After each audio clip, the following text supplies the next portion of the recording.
My name is Fa Merritt. I'm 31. 3 weeks ago, my husband slapped me in front of 550 guests at our anniversary dinner, and 550 people laughed. My father-in-law had just toasted my replacement while I sat at the table. My mother-in-law had handed me my third Gucci apron in 3 years. My own husband was holding another woman's hand under the table. When I stood up to speak, his wedding ring split my lip. They didn't know the 2 words I was about to text my dad. They didn't know those 2 words would erase their family from Boston real estate in 72 hours.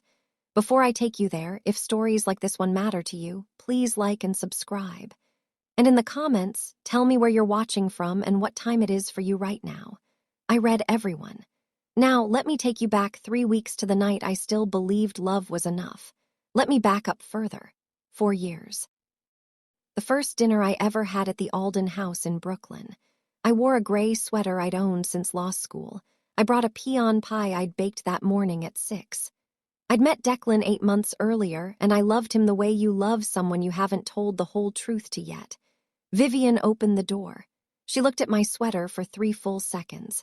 Oh, Fee, how delightfully homespun. She did not take the pie. She handed it to the housekeeper. Raymond was in the library.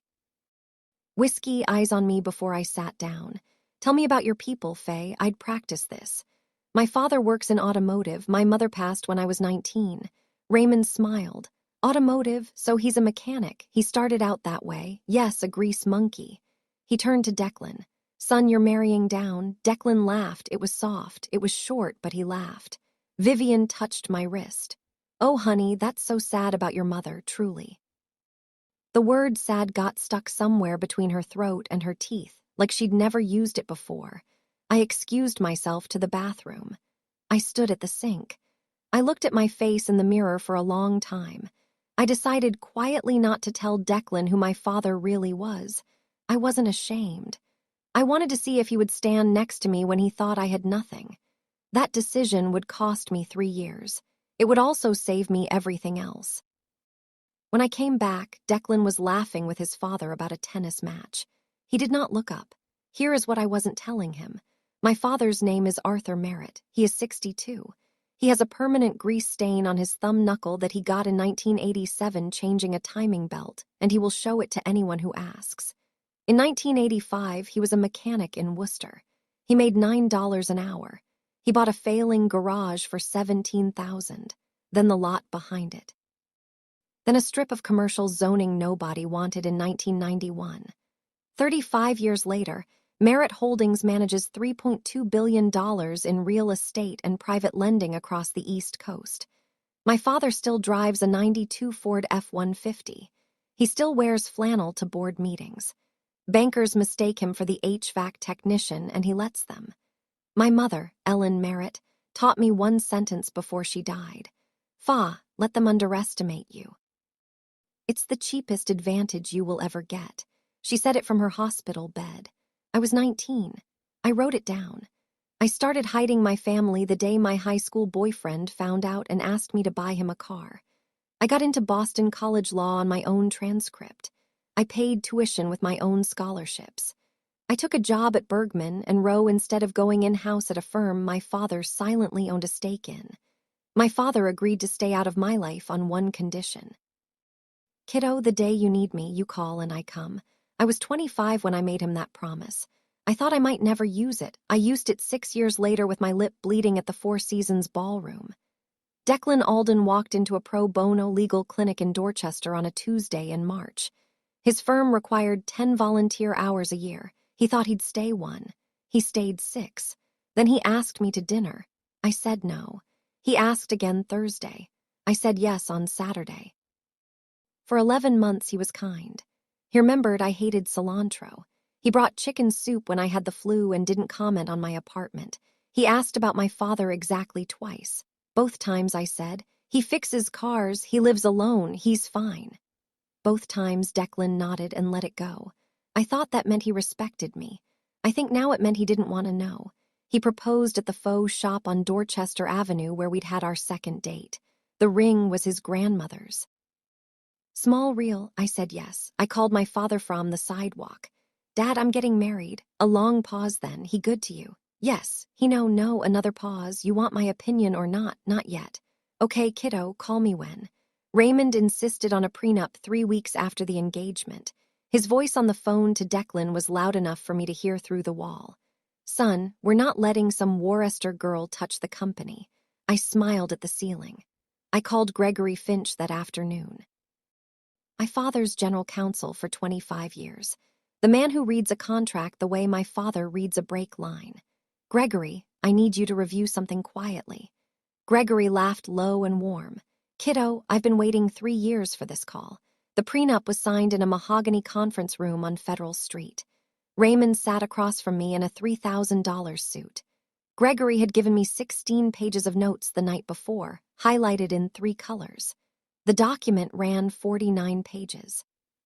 Raymond's lawyer walked through the Alden schedule first. Commercial holdings, residential cash positions. I listened carefully at page 47. And the senior lending facility, Raymond's lawyer said, 1.8 billion gross, 840 million senior loan held by Merit Capital LLC. Raymond waved a hand. Boring part. Move on. I held my pen very still. I looked at the carpet pattern for 3 breaths. I did not look at Declan. Then I signed the separate schedule for my own assets. $184,000. Condo on West Brooklyn Street. 401k, Honda Civic. Student loans paid off.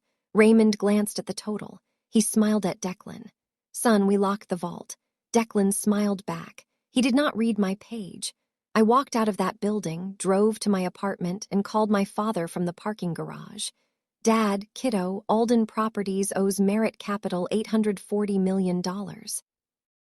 Long silence. Yeah, didn't think it mattered for you. You want me to unwind it?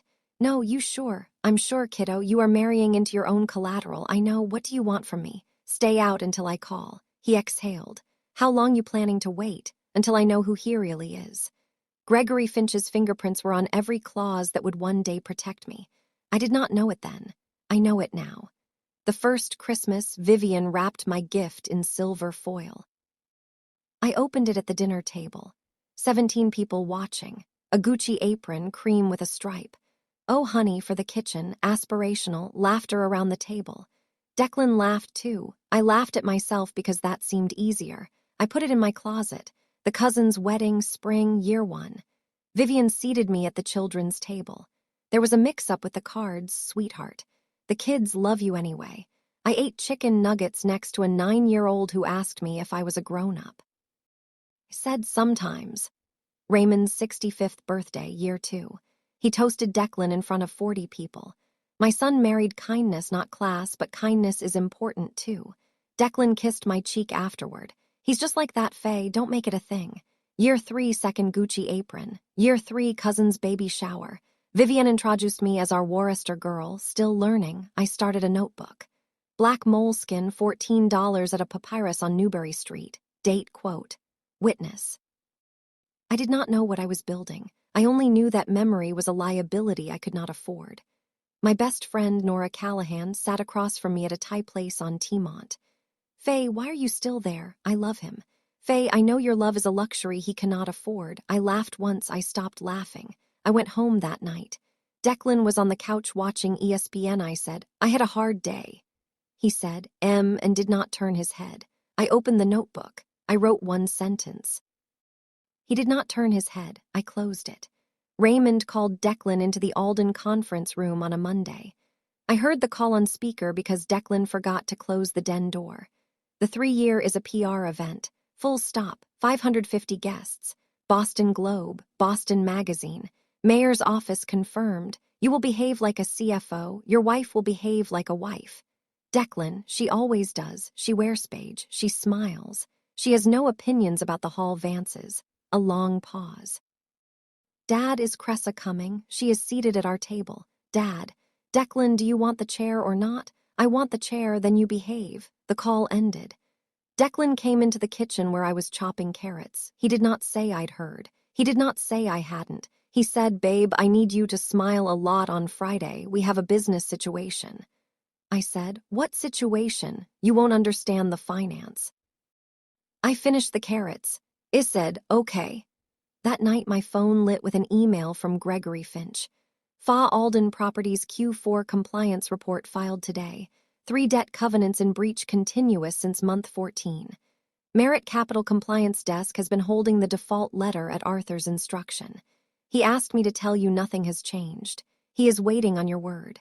GF, I read it twice. I put the phone face down. Declan came out of the shower. What's wrong? We're good. I need you solid on Friday. I'll be solid. I went to the closet.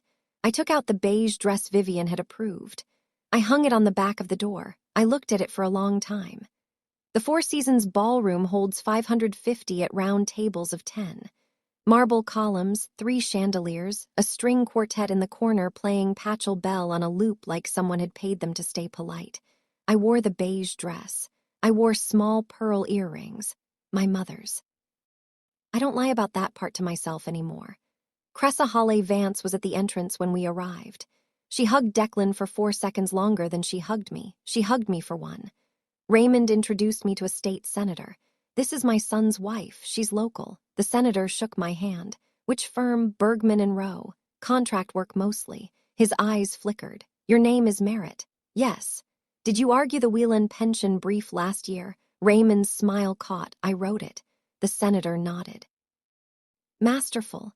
Raymond pulled the senator toward the bar before he could say more. Vivian appeared. She lifted my face with own finger. She wiped a corner of my mouth with a napkin she'd already used. A little smudged, sweetheart, I let her. Nora texted me from her apartment. How is it starting to look like a setup? Faye, leave now. One more night, I need to see the whole shape. Faye, Nora, trust me. I put the phone in my clutch. I found our table. Table 1. Raymond at the head, Vivian to his right. Declan next. Cressa next to Declan, her parents after that, me at the far end between the centerpiece and a man from a commercial bank whose name I didn't catch. I took one breath, then another. I had survived worse dinners, I thought. The amused Bouch arrived. Raymond tapped his glass and turned the table toward him. Declan's wife does contract work. Very earnest, small firm, something about pensions. Fascinating, really. Laughter, small, polite. Cressa laughed longest. I smiled. I thanked him for the kind words. I ate the amused Bouch. Vivian leaned toward Cressa's mother. She's very grounded. Worcester girl, Yauno, Cressa's mother said, oh, how refreshing. Her tone made the word refreshing sound like a synonym for a kitchen sponge. Declan did not say anything. He cut his scallop into quarters. The state senator across the room lifted his glass toward me. I lifted mine back. Raymond caught it. He leaned over the floral arrangement. Friend of yours, Faye. He read my brief. Ah, the Whelan thing must be satisfying to be useful. It is. I'm sure the pensioners appreciate you. 58,000 of them do. Yes, Raymond's fork paused over High's plate. Vivian filled the silence. Fee, darling, tell everyone about your condo. It sounds so cozy. 600 square feet, 1 bedroom, South End. Cressa's mother. Oh, that's adorable. I smiled. Thank you, Declan. Finally, we've been talking about upgrading. Have we? The table went still for half a second. Declan's ears went pink. I mean, when things settle. Raymond rescued him. When things settle, my son will have options he does not currently appreciate. He looked at Cressa. Cressa looked at Declan. Declan looked at his plate. I opened my clutch. I checked my phone. Arthur had texted once. You eating, kiddo? I typed slowly. He typed back. Me too. The second course came out. Vivian stood up with a small box wrapped in gold. I have a little something for our anniversary, girl. 500 faces turned. A Globe reporter lifted her phone. Vivian handed me the box. Open it, sweetheart. I opened it. Gucci apron, dark green, embroidered with a bee. A beat of silence, then laughter breaking in patches across the room. A child at a nearby table said, Mom, did she win a cooking prize? Vivian, it's her 3rd, one for every year. She held up 3 fingers for the Boston Magazine photographer. I folded the apron carefully. I set it on the table next to my bread plate. Thank you, Vivian. You always know what you want me to be. A few laughs, nervous now. The Globe reporter's eyebrows moved a fraction. Vivian sat down, her smile flickered. A mother at the next table whispered to her daughter. I heard it because she whispered badly. Poor girl, 3 years of this. Her daughter whispered back, why doesn't she leave? The mother said, they always have a reason. I looked at the apron. I looked at Declan. He was examining his water glass. Raymond filled the silence. The aprons are a running joke. Viven has a terrific sense of humor. She has remarkable consistency, I said. Cressa laughed too loudly. You know I cook too, it's so important. Declan said, Cress is an incredible cook. Cressa put her hand on Declan's forearm. I saw the hand, so did Vivian. Vivian did nothing. I took a sip of water. I thought of the mole's skin at home. I thought, tonight I will stop writing things down. I put the glass down. Raymond pivoted the table conversation. He spoke loudly enough for the neighboring tables to enjoy. Cressa's father, Owen, runs Vanguard Partners. Real capital, real builders, that's the game now. Cressa's father nodded. Owen had a jaw like a piece of furniture. Declan and Cressa were at CHO together. Raymond went on. Class of 2011, small world, small class. They've stayed close. Cressa laughed. Very close. She squeezed Declan's arm. Declan did not pull it away. A woman at the next table said loud enough to count as audible. Isn't he married, though? Her husband hushed her. Vivian said brightly, old friendships are such a blessing. Don't you think, Faye? I looked at her. I think they should stay old when people are married to other people. A small, sharp silence. Raymond chuckled. Oh, Fozzie being protective. It's adorable. I did not say adorable back. I drank my water. Cressa leaned across Declan. She spoke to me for the first time that night. Faye, we're just old friends. Don't be insecure. 15 words. I counted them later. She had rehearsed it. I smiled. I'm not insecure, Cressa. I'm observant. Her smile dropped 1 milm. Declan said, Babe, please just eat your fish. Babe, he had not called me babe in 4 months. He had called me Faye in every argument since February. He was performing for his father, for the Hall Vances, for 547 other people who thought Cressa was a candidate. Raymond raised his glass. 2 old friends he toasted. Cressa toasted. Viven toasted. Declan toasted. I held my glass level. I did not lift it. Raymond turned to me with a new smile. The smile he wore when he was about to do me a courtesy. Fee, how's your father? Still tinkering? He's well, thank you. Does he still have that little garage down in Worcester? He has a workshop. Yes, I keep meaning to send him a car. My Mercedes has a belt wine figure. Keep it in the family. Laughter at the table. The bank man next to me laughed politely. Cressa's father did not laugh. I noticed that. Declan laughed. He laughed the loudest. His head tipped back. He said between breaths, Dad, stop. He'd probably charge you regular rate, more laughter. Declan warming to it. Louder now. We tip him on Christmas. It's cute. The table laughed harder. I watched my husband for 2 full seconds. I had seen Declan laugh at many things in 3 years. I had never seen him laugh like that. Eyes bright, shoulders up, performing the laugh of a boy at his father's feet who had finally been led inside the joke. He did not look at me while he laughed. He looked at Raymond, and Raymond looked back at him like a man handing over a set of keys. Something inside my chest went very quiet, not broken. Quiet. The kind of quiet that happens in a courtroom when a juror has just made up her mind. It picked up my fork. I cut a piece of fish. I chewed it slowly. I thought, that's it, that's the moment. I wrote nothing down. I did not need to. I would remember that laugh for a long time. I know some of you watching right now are thinking, Faye, how did you sit there and eat the fish? 3 years ago, I would have thought the same thing.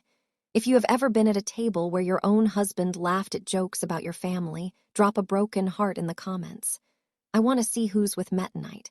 And if you're new here, tap subscribe because the next 40 minutes I couldn't have invented, but it happened. Take a breath with me and let's go back in. Between the fish and the lamb, 2 men in gray suits appeared at Raymond's elbow. I recognized one, Harold Greaves, Alden's outside auditor. The other I didn't know. Harold leaned down. Ray, a moment outside. Raymond waved him off. We're in the middle of Ray now. The unknown man cleared his throat. Q4 compliance. The lender, Vivian laughed brightly at no one.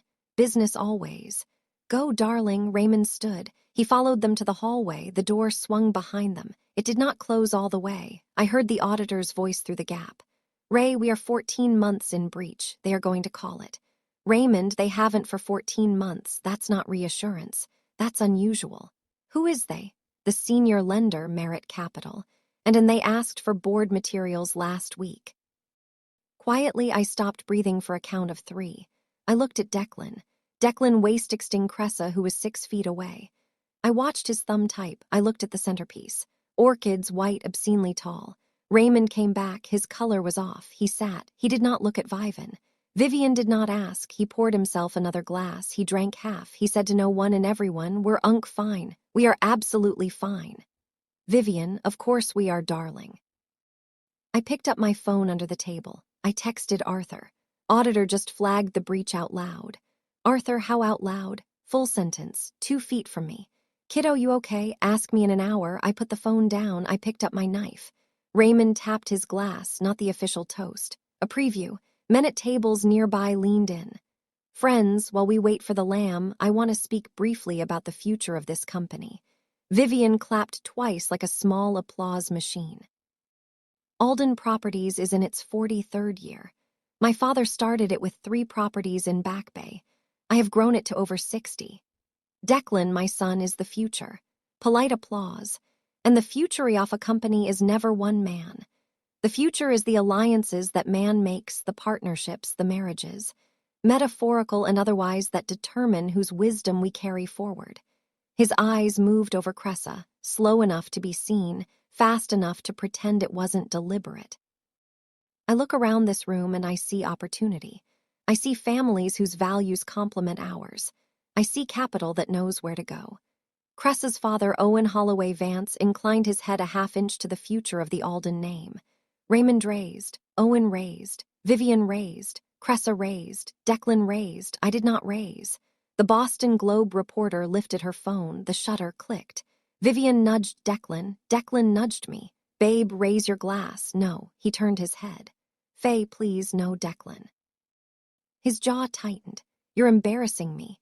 You just raised a glass to your replacement. He did not answer. Raymond pretending he hadn't heard. Sometimes the old guard has to make room for the new, and that takes courage. Applause. Understandable, Cressa's hand found Declan's again. This time I did not look away. I watched. I wanted to remember the geometry. The lamb arrived.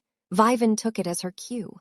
Oh, that reminds me. I have to tell everyone about Faye's first time on the yacht last summer. It was precious. Heads turned. We were off Nantucket. Beautiful day, flat water. And Fa, God love her, asked if we had life vests for the children. A pause, then laughter. It rippled outward. She was so serious, and there are no children on board. It's just us. She thought we'd packed children. More laughter. Real this time because the story had shape. She comes from a simpler world, Vivian said, and her voice did the thing voices do when a woman is about to cry on cue. We've tried. We've really tried to welcome her. She dabbed one eye. She was dry. Cressa's mother reached across and squeezed her wrist. Oh, Vive, you've been an angel. Vivian accepted the squeeze. It's not been easy. The table nodded as a group. The thing I will remember about that moment is that no one asked me anything. No one asked me if the story was true. No one asked me what I had actually said. I was the subject of the anecdote and the ornament at the end of the table. I was also, I realized, the only person at table 1 who had not been handed my life. Every other person at that table, Raymond, Vivian, Declan, Cressa, Owen, Margaret, had inherited the chair they were sitting in. I had paid for mine. I picked up the lamb chop with my fork. I cut it. I chewed. I thought, one more course, one more line, then we will see. I set my fork down. I took a sip of water. I looked at each of them slowly so I would remember. Raymond with the wet underside of his lower lip. Vivian with the dabbing napkin. Declan, who had not once in 36 minutes asked me a question. Cressa, who had asked me exactly one, I asked myself quietly. The only question that mattered, what would Arthur Merritt's daughter do right now? The answer came fast, faster than I expected. She would wait one more round. She would let them finish the dance they had come here to dance. She would give Raymond the rope he had already purchased, and when he tied it, she would step aside. I remembered my mother, thin in a hospital gown, oxygen in her nose. She had looked at me and said, Faye, the people who need to make you small are never small themselves. They're terrified. Do not comfort that. I had been 19. I had not understood what she meant. I understood it now. At a Four Seasons ballroom with a Gucci apron by my bread plate and a husband who had stopped being my husband somewhere between the amuse-bouche and the fish. I took out my phone. I did not text Arthur. Not yet. I opened the Notes app. I typed 3 words, "End it tonight." I closed the phone. I smiled. I lifted my fork. Nora texted again. I did not look. I thought about the prenup. I thought about Gregory Finch. I thought about the 14 months of covenant breach sitting in an envelope on a compliance desk on Summer Street. I thought, all I have to do is stand up when he asks me to sit. Declan stood. He leaned down. His breath smelled like whiskey and crab. Hallway now, I stood. Vivian watched. Raymond pretended not to.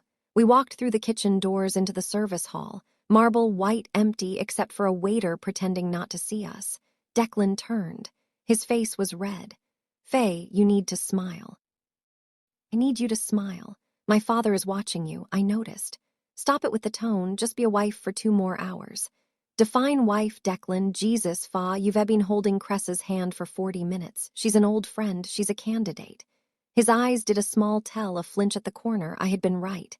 "Faye, I have never touched her. I love you. I need you to stop." "Stop what?" "Stop lying in the hallway in front of a waiter." The waiter became very interested in a tray. Declan reached for my wrist. He closed his hand around it hard. I looked down at his hand. I looked up at his face. Declan let go. He did not let go for 3 seconds, then he did. There was a white mark on my skin. It went pink. It would be purple by morning. "Don't make me choose tonight, Faye." "Declan, listen to me. You already did." He blinked. "What does that mean?" "It means I heard your father on speaker Monday. It means I read the Q4 report. It means I watched Cressa hold your hand." "Faye, go back in. Sit down. Finish your lamb." He stared at me. I walked past him. I pushed the kitchen door. I walked back to table 1 with my wrist already starting to bruise. The ladies' room at the Four Seasons is the size of my apartment. Marble basins, a small sitting area with velvet chairs. I went to the mirror. I looked at my wrist, fingerprints, 4 declines. I took a photo. I did not know why yet. Evidence probably, or a record for myself, or both. My phone rang. Arthur, Dad. "Kiddo, you in the bathroom. How did you know?" "Because you're always in the bathroom when you call me from an event. I've noticed. I laughed once. It came out wet." "Dad," he grabbed my wrist. Long silence, the kind Arthur does when he's picking between 3 sentences. "How hard?" "Hard enough for fingerprints." Another silence. "Kiddo, I'm 11 minutes from the Four Seasons. I've been 11 minutes from the Four Seasons since 6 p.m. I'm going to stay here. You tell me when you drove up from Worcester." "I drove up from Worcester at 4 this afternoon. Gregory is with me. He has a portfolio. There's a letter inside the portfolio. I'm not going to tell you what it says unless you ask." My hands started to shake. I pressed them flat against the counter. "Why did you come up?" "Because I've been waiting 14 months. Because Gregory called me Monday. Because your mother told me something the week before she died, and I promised her I wouldn't miss it when it happened." "What did she tell you?" "That you would not call me until the last minute. That I should stay close." "She was right, kiddo. You are going to call." I closed my eyes. "Dad, not yet." "Okay, I wait." I went back to the table. The dessert plates had come out. Small glass bolsoff panna cotta on saucers that cost more than my first car. Raymond was already standing.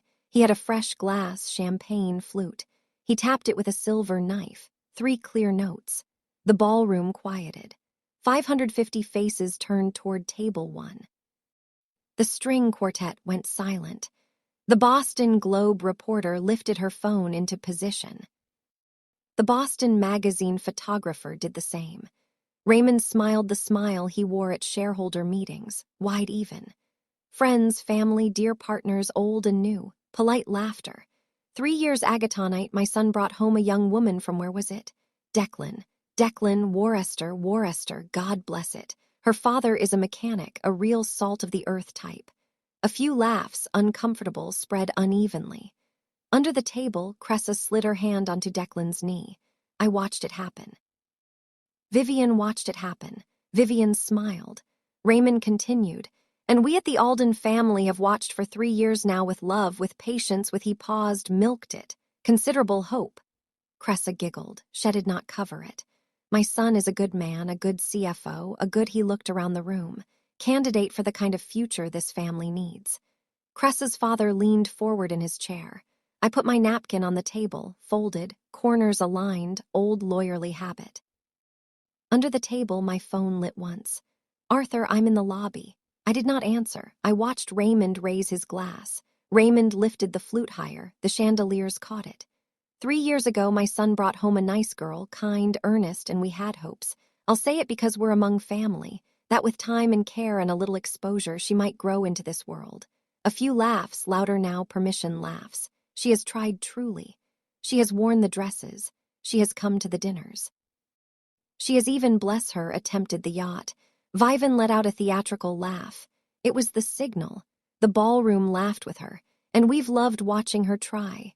We have, haven't we, Vivian? We have, sweetheart. But some matches take and some don't. The laughter dropped to a confused hum. Some guests leaned in, unsure where this was going. The Globe reporter's thumb hovered over record. And the truth, friends, is that a family like ours, Raymond gestured wide, a legacy like ours requires partners who match it. Stride for stride, capital for capital, pedigree for pedigree. Silence now. Real. Raymond turned. He looked straight at me. 500 faces followed his line of sight. Faye, sweetheart. I did not smile. We have loved watching you try truly. But night, in front of our dearest friends and partners, I think it's time we all acknowledged what we've come to understand. He paused for the heartbeat I will remember for the rest of my life. That my son's next chapter belongs to a woman who was raised to write it. Silence, 3 full seconds, then a lone laugh. Cressa, then a scatter of laughs, then applause, then. Raymond smiled at his son to Declan. Declan stood. He lifted his glass. I stood. Everyone else was sitting. I was standing. Declan Washafway out of his seat with his glass raised. Raymond was mid-toast. Vivian's smile was frozen. 550 faces rotated toward me. I did not raise my voice. I spoke the way I speak in a deposition. Raymond. The ballroom went quiet. You've spoken for 3 years. Let me speak for 3 minutes. Raymond's glass lowered. His smile became a thing he was holding in place. I married your son because I loved him. I signed your prenup because I had nothing to hide. I sat at your Christmas dinners in an apron. I thought politeness was strength. The Globe reporter hit record. I saw the red dot. Tonight, in front of your partners and your press, you toasted my replacement in front of me with my husband. I turned Declan. He had frozen with the glass in the air. You held her hand under the table for 40 minutes. I counted. Cressa's mouth opened. Vivian, you gave me a 3rd Gucci apron this year. I have 3 closets and 3 aprons. I'd like to return them all. Vivian's hand found her pearls. I turned back to Raymond. And Raymond, you called my father a grease monkey in front of my husband. 3 years running tonight. Your son laughed louder than he's ever laughed in our apartment. Raymond set his glass down. Fee, I am not finished. The ballroom did not breathe. You'll want to sit down now, Raymond. He did not sit down, I said evenly. I asked nicely. Declan stepped around his chair. His face had gone the wrong color. Declan walked around the table slowly like a man who had rehearsed it in his head without knowing he was rehearsing. Hess stopped in front of me. He was 6 and taller. He was drunk. 4 Weisses, I had counted those 2. Faye, sit down. No, you're embarrassing me. You did that yourself. Sit down. Declan stepped back. He raised his hand. I would replay the half-second before the slap 1,000 times. Declan's face was not rage. It was panic. The panic of a man who has spent his entire life performing for his father and has just discovered that his father is watching and that his wife will not help him with the performance. He swung open palm. His wedding ring clipped my lower lip. The sound carried clean like a plate dropped on marble. My head turned with the strike. I did not fall. I tasted copper. Silence for 1 full heartbeat. Then laughter. Not everyone, not even most, but enough. Cressa laughed. Cressa's father laughed once and then stopped. A woman at the bar laughed. A woman 2 tables over said loud and clear, "Oh my God." I did not move. I lifted my hand to my lip. My fingers came away red. I looked at Theblad. I looked at Declan. I smiled. The smile was small. It was private. It was the smile of a woman who had just been handed the one thing she had been waiting for. Declan saw it. His expression cracked. Faye, Declan. I reached for my phone. I did not shake. I did not cry. I opened my phone. I opened my messages. I opened the thread with Arthur. I typed 2 words, "Dad, please." I pressed send. I set the phone down on the table, screen up. Everyone at table 1 could see the thread. The ballroom had not recovered. 550 people were watching a woman with a cut lip stand next to a shaking husband. Some were filming. Some were pretending not to. Raymond found his voice. "Faye, honey, that was a dramatic moment. I'm sure Declan is already." Raymond, stop talking. Faye stopped talking. He stopped. Vivian tried. "Sweetheart, we should all just calm down. And Vivian, you're going to want to stop too." She stopped. Declan tried. "Fa, please, let's go in the back." And no, I looked at my phone. 90 seconds had passed. The read receipt appeared, then typing dots, then nothing. Then 2 tables away, Raymond mimed. A mic dropped to Owen Holloway Vance. Both men chuckled weakly. Raymond sat down. He refilled his glass. He raised it and said to the room, "Nothing to see, folks. Young love, let's bring the dessert carts out." Vivan waved at a waiter. More wine to table 4. The string quartet, nervous, began to play again. Something soft, something that did not fit. Declan sat down heavily next to Cressa, who had not moved. For about 40 seconds, it looked to the room like the moment might pass, like the ballroom might metabolize it, like Raymond might actually win. Then the double doors at the back of the ballroom opened. The doors are 11 ft tall. They opened both sides. Arthur Merritt walked in. He wore a navy blazer over a dark flannel shirt, work boots, jeans with a crease from Worcester. He had a small scar on his thumb knuckle from 1987 that the Boston Globe would later photograph. Behind him walked Gregory Finch in a gray suit holding a leather portfolio. Behind Gregory walked 2 junior associates from Merritt Capital carrying sealed manila envelopes. The ballroom noticed them in layers. The servers noticed first. One of them dropped a tray of spoons. It clattered. No one laughed. The bankers noticed second. 3 men at table 14 stood up at the same time like dogs hearing a whistle. One of them whispered, "Oh no." Raymond noticed third. His face went the color of dry cement. Owen Holloway Vance noticed fourth. He turned to his wife and said audibly, "That's Arthur Merritt." His wife Margaret whispered back, "Why is Arthur Merritt at the Alden anniversary?" Owen did not answer. Was watching Arthur walk. Arthur crossed the ballroom at a mechanic's pace, unhurried, the way he walks through a garage. He stopped at table 1. He looked at me first, kiddo lip. He pulled a white handkerchief from his blazer pocket. He dabbed my lip. His hand was steady. It smelled faintly of engine degreaser. It always does. "You okay?" "I am now." He folded the handkerchief. He put it back in his pocket. He turned. Raymond. Raymond had not blinked in 20 seconds. "Arthur, this is what are you?" Raymond, been a minute since the Q2 loan review. Vivian to Cressa's mother very quietly. "Margaret, who is he?" Margaret, louder than she meant. "Vive, he owns your loan." If this moment just gave you chills, drop the word dad in the comments. I want to see who's here with me tonight. What happens next is the part I still can't watch back without feeling my own heartbeat. It doesn't happen with lawyers running in with briefcases. It doesn't happen with shouting. It happens with one quiet sentence from my father and a single pen. The people who laughed at my family thought power is loud. My father taught me power is patient. If you're with me on that, tap subscribe. The last 20 minutes is why we are here. Arthur did not raise his voice.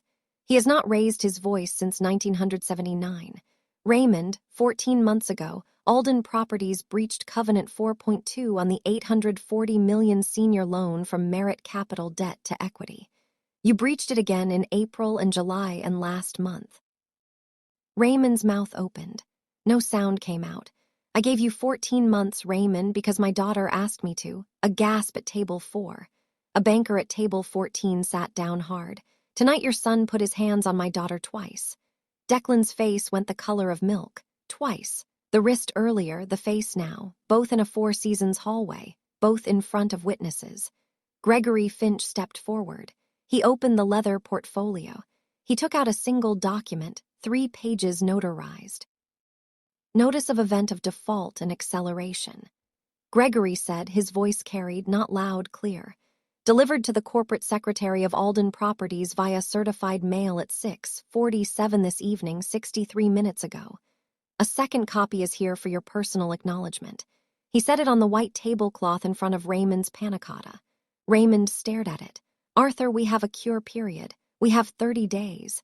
Will you have 30 days, Raymond? Use them." Declan from his chair. "Dad, what loan?" The ballroom heard it. Arthur turned to Declan. His voice did not change. "Son, you're the CFO. I didn't. You signed the disclosure statement in March 8 months ago. My name is on page 12. Declan made a sound that wasn't a word. "You signed it," Arthur said. "You did not read it." Cressa let go of Declan's hand. I turned to Declan. The whole ballroom watched. "I'm filing tomorrow, 800 a.m. Massachusetts at fault grounds. Cruelty, tangible injury. I have the photograph of my wrist. I have the cut on my lip. I have 500 witnesses." Declan stood halfway. "Faye, please, I was drunk. You were clear. The prenup, the prenup holds Declan. Section 7, subsection B, separate property. Gregory drafted it. He represents my father. He represented me. You did not read it either." Cressa gathered her handbag. She stood up. She walked on heels that could not handle marble at speed toward the side exit. Her father, Owen, followed. He did not look at Raymond on the way out. I looked at Vivian. Her hand was still on her pearls. "Vivian, the 3 aprons will be on your dining room table by tomorrow afternoon. Signed for." Vivian said, "Faye, no." Raymond stood up slowly. His napkin fell to the floor. "Arthur, please, we can. Arthur, we've known each other for Monday. Raymond, 9:00 a.m. my office on Summer Street. Bring counsel. Bring your board chair. Bring a plan. Arthur." A phone call. "This didn't have to be. It didn't have to be. Raymond, you made it this." Arthur turned to Gregory. "We're done." Gregory closed the portfolio with a soft click that carried. Arthur offered me his arm. I took it. We walked together through 550 people who now understood they had been at the wrong dinner. The Boston Globe reporter followed us to the door. "Phone up." Arthur said without looking. "No comment. Ask Merritt Capital's press office." The ballroom doors swung shut behind us. 48 hours later, Alden Properties held an emergency board meeting in a rented conference room in the seaport. I wasn't there. I read the minutes 3 days later. Gregory sent them. 840 million accelerated. Cash on hand at Alden. 94 million. Liquidity ratio broken. Covenant remedies exhausted. 30-day cure period clock running. Fire sale authorized on 3 commercial assets in Fenway and the South End. Target 60 cents on the dollar. Best case. Board motion 1. Remove Raymond Alden as CEO for failure to disclose covenant breaches to the board of directors. Vote 7 in favor to abstain. Board motion 2. Remove Declan Alden as Chief Financial Officer for fiduciary breach, specifically failure to disclose a material related party interest in the senior loan documentation. Vote 9 in favor, 0 abstain. The board appointed an interim CEO from outside the family, a turnaround specialist, a woman named Helen Rask, who had done the same thing for a retail chain in Providence. Helen's first public statement was 2 sentences. "Alden Properties is executing orderly asset disposition under the supervision of our senior lender. We are committed to transparent recovery for our stakeholders." The Boston Globe ran the story the next morning. The Boston Magazine put my last name in the 3rd paragraph. 2 paragraphs later, it mentioned my father's. It called himself. It mentioned the garage. I sat in my South End condo on Sunday morning with coffee in the Globe. I read it once. I put it down. I did not save it. Nora called. "Faye, I know, Faye." I said, "I know. You did it. My father did it." Faye, who called him on Monday. The Brooklyn Women's Club Executive Committee held a quiet vote. Vivan's name was removed from the Spring Gala host committee. No statement, no email, just her absence from the next newsletter. 2 of her oldest friends canned lunch at Harvest on Tuesday. A third told her at a Starbucks on Beacon Street. "Vive, the story is everywhere. I can't be seen with you right now. I'm sorry." Then she left her latte on the table. Vivian drove to my condo on Wednesday afternoon. She did not call first. She stood at the lobby intercom for 10 minutes. The doorman let her up only because I told him to. She came through my door without being invited in. She sat on my couch. She had not slept. Faye, please, I want to say I should have. I didn't. Vivan, he's my husband. He's everything I Vivan, please don't destroy us, please. I'll do anything. I'll apologize publicly. Vivian, look at me. She looked up. Mascara had failed. I forgive you on my own behalf. I do. That is the only forgiveness I have the authority to offer. I do not speak for Merit Capital. I do not speak for the Alden board. I do not speak for the SEC. The S what? Gregory will explain. Call him Monday. I was going to love you eventually. I promise you, Vivian, I heard you. She cried. I let her. I did not comfort her. After 20 minutes, she left. I threw out the cushion she had sat on, not out of cruelty, out of a feeling I can only describe as cleaning. Declan came to my firm on Thursday lobby. He had not shaved. His blazer had a stain on the lapel. Security called up. I told them to send him to conference room B, glass walls, witnesses. He sat. He put his hands flat on the table. He looked at his hands. Faye, Declan, I'm losing everything. The house, the car, Dad might. There's an SEC inquiry, the disclosure thing. They're calling it material misrepresentation. I know. The lawyer said I could be deposed. I could be FA. I don't even know what I signed. I know that too. We could leave it all. Go somewhere. I'd leave him. I'd leave them. Declan, stop. He stopped. I slid a black mole's skin across the table. I had rewritten the entries in blue. 12 pages. What is this? 3 years of notes, dates, quotes, witnesses. Every time your father insulted my father. Every time your mother gave me an apron. Every time you laughed and did not turn your head, he opened it.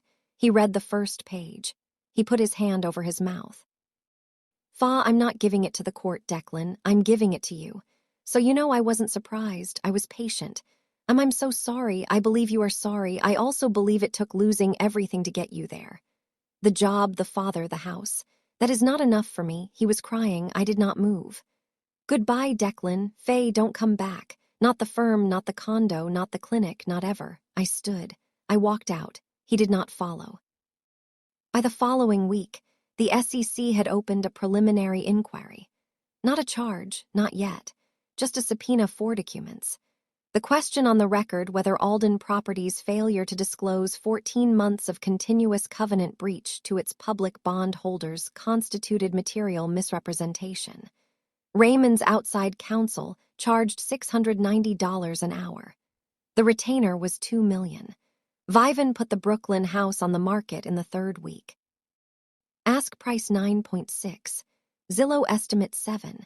The Boston Globe ran a follow-up on Sunday, business section above the fold photograph.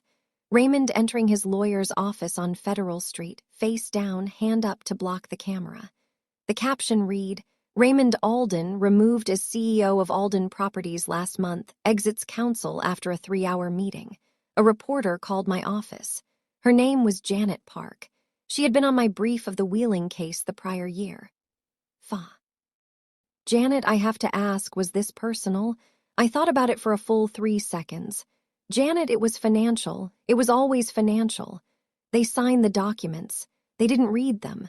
My father's compliance desk did. But the slap was the end, not the reason. Ask Merit Capital's press office. They have a statement. She wrote it down. She called me one more time that year in October, off the record, to tell me Raymond had settled with the SEC for a fine and a 10-year ban from sitting on any public company board. No jail, no trial, just a 10-year ceiling on a life that had been all-seeing. I said, "Thank you for telling me, Janet. I meant it." Vivian posted a 600-word Facebook essay on a Tuesday in late October. It used the word journey 4 times. It used the word growth 3 times. It used the word sorry 0 times. It tagged me. It said in part that she had always believed in me, that she had tried to make our family work, that she had been in her own way learning. It said learning like she had invented the concept. 300 comments within an hour. The comments were not kind. Nora, who had 800 Facebook friends, wrote a public post of her own an hour later. It read, "Some people learn when it costs them nothing. Some people learn when it saves them something." My friend Fa Merritt is neither of those. She watched. She was patient. She told the truth once and only once in a public room. Dignity doesn't need a comment section. Dignity doesn't need a hashtag. Dignity doesn't need anyone's redemption arc. I'm not tagging anyone. You know who you are. It got 4,000 shares. Vivian removed her own post by Thursday. I did not comment. I did not like Nora's post in public. I sent her a text. Thank you. She sent back. You didn't have to win. You just had to stop losing. I taped that text to my office wall, printed. I kept it above my desk for a year. The next morning, I deleted my Facebook account. I kept the email Nora sent me about a 2-bedroom office space on Chandler Street in Worcester. I read it on Saturday. I drove up on Sunday. I signed the lease on Monday. My mother would have laughed. 6 months after the Four Seasons, I opened the Ellen Merritt Legal Aid Center on Chandler Street in Worcester. The building had been a tire shop in 1962. The landlord was the grandson of the man who had sold my father his first garage. He charged me $1 a year. He signed the lease with a fountain pen. We did pro bono family law, divorce, prenup review, restraining orders, wage garnishment defense. We took no clients with retainers. We ran on a grant funded by Merritt Holdings' charitable arm and on my own savings. And on volunteer hours from Nora and 2 other friends from law school. Our opening day was a Saturday in April. There was coffee from the diner next door. There were 40 folding chairs. There was my father in flannels standing by the door pretending he had not cried twice in the car ride up. There was a photograph of my mother, aged 26, on the wall behind the desk. She was laughing. She was wearing a yellow raincoat. I gave a short speech. I did not prepare it. I read from my phone. My mother told me when I was 19 to let people underestimate me because it was the cheapest advantage I would ever get. Today, with gratitude, I'm passing that savings on. Our first client walked through the door 12 minutes later, a woman from Shrewsbury. Her in-laws had taken her name off the deed of a house she had paid for. She was crying. She had her 3-year-old on her hip. I sat her down. I got her coffee. I said, "Tell me everything from the beginning. I have all day." I did have all day. I finally had all day. There is something I want to tell you. I waited a long time to say it. When I was 19, my mother was dying in a hospital room with a window that looked out on a parking lot. She held my hand and she said, "Faye, the people who need to make you small are never small themselves. They are terrified. Do not comfort that." She also said, "When you meet a man who looks down on your father, leave. Your father does not need defending. You need a man who knows what real work looks like." She gave me a sealed letter. She said, "Open this when you need it." I kept that letter in a drawer for 12 years. I opened it on the morning of the anniversary dinner. At 7:00 a.m., I drank my coffee. I broke the seal. It was 1 page. It said, "Faye, you will have waited too long. You always do. Your father and I have been ready since the day we met you. When you stop waiting, call him. He will come. Love him. He is the man I told you to find." I carried the letter in my clutch that night. I did not need to read it again. I want to tell you one thing. I want to tell it plainly. When someone loves you for who you might be useful for, that is not love. That is inventory. You do not have to prove your worth by hiding it. You prove it by refusing to let anyone price it. And if you have someone in your life, a father, a mother, a sister, a friend who would walk into any room for you, do not wait 12 years to call. It is a Sunday in September, the second Sunday, the one with good light. My father is in the garage behind his house in Worcester. He has the hood up on a 1968 Mustang. The car belongs to a neighbor. He is not charging her. He never charges the neighbors. He charges bankers. I am handing him wrenches. I know the names. I have known them since I was 8. He says 3/4. I hand him 3/4. He says, "Kiddo, the paperwork's all clean." I say, "Dad, it's been clean for a year." He says, "I know." He closes the hood. He wipes his hands on the rag in his back pocket. The rag is older than I am. I think it might be older than Merritt Holdings. He looks at me. His eyes have my mother's shape. "Kiddo." Yeah, that was never the paperwork I cared about. The sun comes through the garage door. It catches the grease stain on his thumb knuckle, the one from 1987. I lean against the Mustang. I close my eyes. If this story meant something to you, if you've ever been the quiet one at the table, the one people underestimated, please tap the like button. Subscribe so you don't miss the next story. Scroll down to the description. I've linked 2 more videos down there. One begins at a funeral, one begins at the reading of a will. Both end in the same kind of silence this one does. In the comments, tell me who the Arthur is in your life. The one who would walk into any room for you. I'll read everyone, I promise.